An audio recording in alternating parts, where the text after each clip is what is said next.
ಇನ್ನೊಂದು ಅಪ್ಡೇಟ್ಸ್ ಲಭ್ಯವಾಗ್ತಾ ಇದೆ. ಕಳೆದ 1 ಗಂಟೆಯಿಂದ ನಾಗೇಶ್ ಅವರು ಪ್ರಬಲವಾದಂತ ವಾದವನ್ನ ಮಂಡಿಸ್ತಾ ಇದ್ರು. ದರ್ಶನ್ ಜಾಮೀನಿಗಾಗಿ ಭಗೀರಥ ಪ್ರಯತ್ನವನ್ನ ನಾಗೇಶ್ ಮಾಡ್ತಾ ಇದ್ದಾರೆ. ಚಾರ್ಜ್ ಶೀಟ್ಗಳ ಲೋಪವನ್ನ ಹಿಡಿದು ವಾದವನ್ನ ನಡೆಸ್ತಾ ಇದ್ದಾರೆ. ಕಳೆದ 1 ಗಂಟೆಯಿಂದ ಸತತ 1 ಗಂಟೆಯಿಂದ ಪ್ರಬಲವಾದಂತ ವಾದ.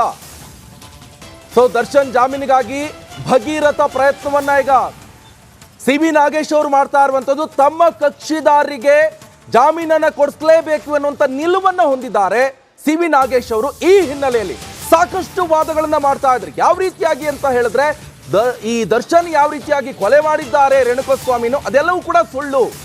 ಯಾರೋ ಒಬ್ಬ ವ್ಯಕ್ತಿ ಬರ್ತಾರೆ ಚಿತ್ರದುರ್ಗದಿಂದ, ಆತನ ಕಿಡ್ನಾಪ್ ಮಾಡ್ಕೊಂಡು ಬರ್ತಾರೆ, ಹೊಡೆದು ಸಾಯಿಸ್ತಾರೆ, ಸಾಯಿಸಿದ್ರ ಮೇಲೆ ಹಣವನ್ನ ಕೊಡೋಕಂತ ಸಾಕ್ಷಿಗಳನ್ನ ಇಟ್ಕೊಂಡಿರ್ತಾರೆ. ಯಾವ ರೀತಿಯಾಗಿ ಪ್ರಬಲ ವಾದ ನೋಡಿ ಸಿ.ವಿ. ನಾಗೇಶ್ ಅವರದು. ರೇಣುಕಾಸ್ವಾಮಿ ಹೆಸರನ್ನ ಗೌತಮ್ ಅನ್ಕೊಂಡಿದ್ರು. ಅವನು ನಕಲಿ ಖಾತೆ ಮೂಲಕ ಮೆಸೇಜ್ ಮಾಡಿದ್ದ ಇನ್ಸ್ಟಾಗ್ರಾಮ್ನಲ್ಲಿ. ರೇಣುಕಾಸ್ವಾಮಿ ಹೆಸರನ್ನ ಗೌತಮ್ ಅಂತ ಅನ್ಕೊಂಡಿದ್ರು.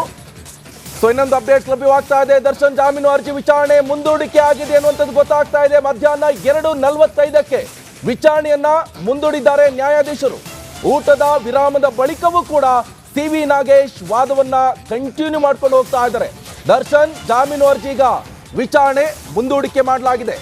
ಮಧ್ಯಾಹ್ನ 2:45ಕ್ಕೆ ವಿಚಾರಣೆಯನ್ನ ಮುಂದೂಡಲಾಗಿದೆ. ಗಂಭೀರ ಸ್ವರೂಪದ ವಾದವನ್ನ ಮಾಡ್ತಾ ಇದ್ದಾರೆ ಸಿ.ವಿ. ನಾಗೇಶ್ ಅವರು. ತನ್ನ ಕಕ್ಷಿದಾರ ಇದರಲ್ಲಿ ಯಾವುದೇ ತಪ್ಪನ್ನ ಮಾಡಿಲ್ಲ, ಸುಮ್ಮನೆ ತನ್ನ ಕಕ್ಷಿದಾರರನ್ನ ಈ ಒಂದು ಕೇಸ್ನಲ್ಲಿ ಇನ್ವಾಲ್ವ್ ಮಾಡಿದ್ದಾರೆ ಅಂತ ಸಿ.ವಿ. ನಾಗೇಶ್ ಅವರ ವಾದವಾಗಿದೆ.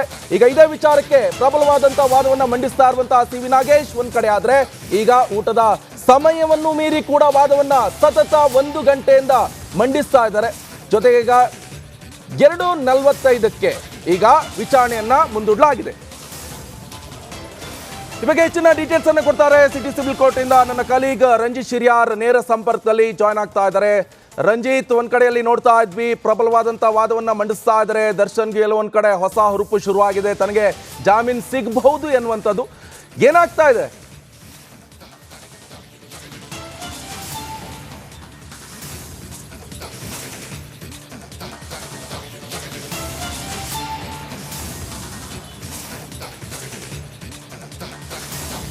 ನೋಡಿ ನಿಕೇಶ್ ಕೊಠಾರಿ, ಪ್ರತಿಯೊಂದು ಹಂತದಲ್ಲೂ ಕೂಡ ಸಿ.ವಿ. ನಾಗೇಶ್ ಅವರು ವಾದವನ್ನ ಮಂಡಿಸುವ ಸಮಯದಲ್ಲಿ ತಾವು ಚಾರ್ಜ್ ಶೀಟ್ನ ಕೆಲವೊಂದಿಷ್ಟು ಲೋಪದೋಷಗಳನ್ನು ಹೆಕ್ಕಿ ನ್ಯಾಯಾಧೀಶರ ಮುಂದೆ ಅದನ್ನ ನ್ಯಾಯಾಧೀಶರಿಗೆ ಮನವರಿಕೆ ಮಾಡಿಕೊಡೋ ಪ್ರಯತ್ನವನ್ನ ಮಾಡ್ತಾ ಇದ್ದಾರೆ.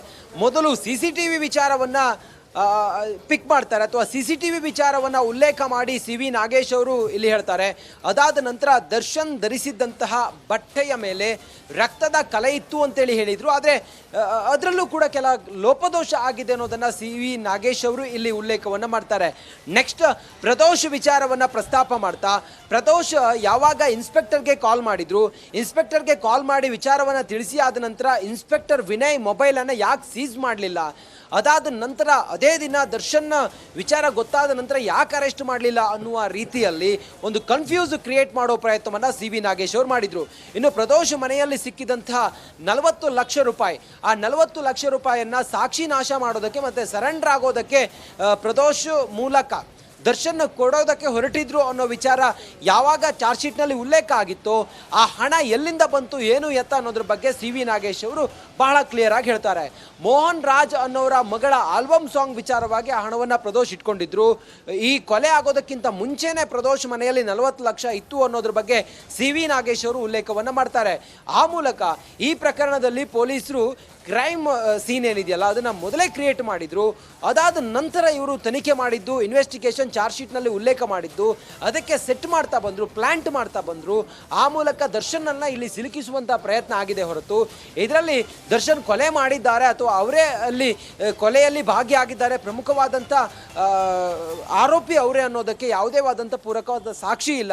ಆ ಕಾರಣದಿಂದ ದರ್ಶನ್ಗೆ ಜಾಮೀನನ್ನು ನೀಡಬಹುದು, ನೀಡೋದಕ್ಕೆ ಎಲ್ಲ ರೀತಿಯ ಅವಕಾಶಗಳಿದ್ದಾವೆ ಅನ್ನೋದನ್ನು ನ್ಯಾಯಾಧೀಶರಿಗೆ ಮನವರಿಕೆ ಮಾಡುವ ಪ್ರಯತ್ನವನ್ನು ಸಿ.ವಿ. ನಾಗೇಶ್ ಅವರು ಮಾಡ್ತಾ ಇದ್ದಾರೆ.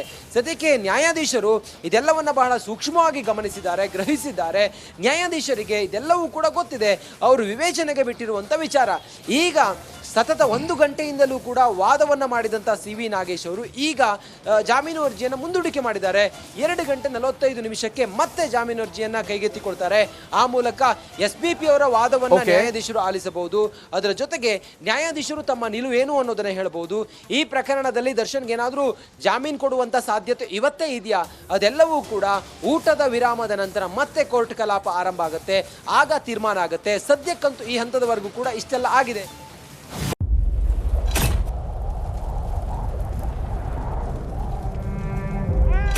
They destroyed our house and our life.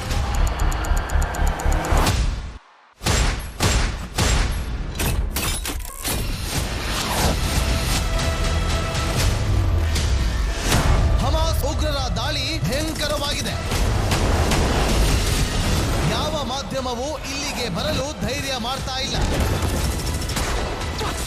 ಇಂಥ ಜಾಗಕ್ಕೆ ಎಂಟ್ರಿ ಕೊಟ್ಟಿದೆ ರಿಪಬ್ಲಿಕ್ ಕನ್ನಡ. ಯುದ್ಧ ಭೂಮಿಯಿಂದ ರಿಪಬ್ಲಿಕ್ ಕನ್ನಡ ನೈಜ ವರದಿ. ಬುಲೆಟ್ ಆಗಿರುವಂತಹ ದೃಶ್ಯಾವಳಿಯನ್ನ ನಿಮ್ಗೆ ತೋರಿಸ್ತಾ ಇದೀನಿ. ನಾನು ನಿಂತಿರುವಂತದ್ದು ಗಾಜಾ ಪಟ್ಟಿಯಲ್ಲಿ. ಹಮಾಸ್ ಬಂಡುಕೋರರು ಹಿಡಿದಿದ್ದ ವೆಪನ್ಗಳಿದು. ಇದು RPG-29 ಲಾಂಚರ್. ಛಿದ್ರಗೊಂಡಿರುವ ಕಟ್ಟಡಗಳು. ಈ ಮನೆಯಲ್ಲಿದ್ದಂತಹ ಬಾಡಿಗಳನ್ನ ಸುಟ್ಟು ಕರಕಲಾಗಿದೆ. 6,000 ಸಾವಿನ ಗಡಿ ದಾಟಿದೆ. ನರಕವನ್ನಾಗಿ ಮಾಡಿಬಿಟ್ಟಿದ್ದಾರೆ.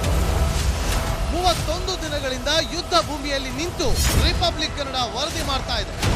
That powerful people come from powerful places.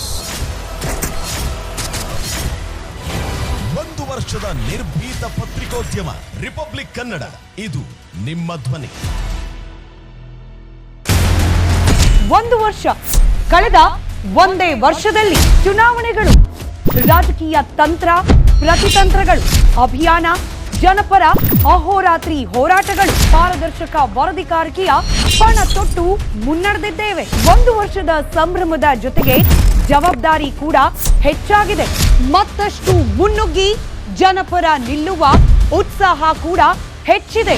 ಯಾಕಂದ್ರೆ ಇದು ರಿಪಬ್ಲಿಕ್ ಕನ್ನಡ, ನಿಮ್ಮದೇ ಧ್ವನಿ. 1 ವರ್ಷದ ನಿರ್ಭೀತ ಪತ್ರಿಕೋದ್ಯಮ ರಿಪಬ್ಲಿಕ್ ಕನ್ನಡ, ಇದು ನಿಮ್ಮ ಧ್ವನಿ.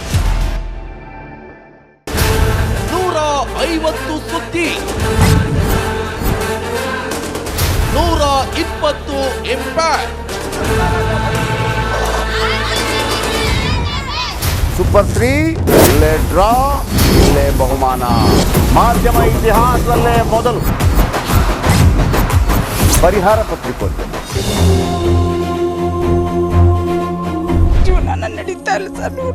ಗುರುಲಕ್ಷ್ಮಿನಿಲ್ಲ, ಪಿಂಚಣಿನಿಲ್ಲ, ಇದನ್ನೇ ಮಾಡಕ್ಕಾಗಿಲ್ಲ ಅಂತಂದ್ರೆ ಇನ್ನೇನ್ ಮಾಡ್ತೀರಿ ಬೇರೆ? ಏನ್ ಕಳಿಸಿ ಆ ಸಮಸ್ಯೆಯನ್ನು ಪರಿಹರಿಸಿಕೊಡ್ಲಾಗ್ಬೋದು. ಒಬ್ಬ ಅಜ್ಜಿ, ಅವರು ವಿಕಲಚೇತನರು, ಯಾರ ಹತ್ರ ಹೇಳೋದು? ನಿನ್ ಪ್ರಾಬ್ಲಮ್ ಏನಪ್ಪಾ ಅಂತ ಕೇಳೋದಕ್ಕೆ ಯಾರು ಇಲ್ವಲ್ಲ. ಆಗ ನಾವಿರ್ತೀವಿ, ನಾವಿರೋದೇ ನಿಮ್ಗಾಗಿ. ನಾನು ಇರುವವರೆಗೆ, ಅವರು ಇರುವವರೆಗೆ 1,000 ರೂಪಾಯಿ ತಿಂಗಳು ಆಗ್ತೀನಿ.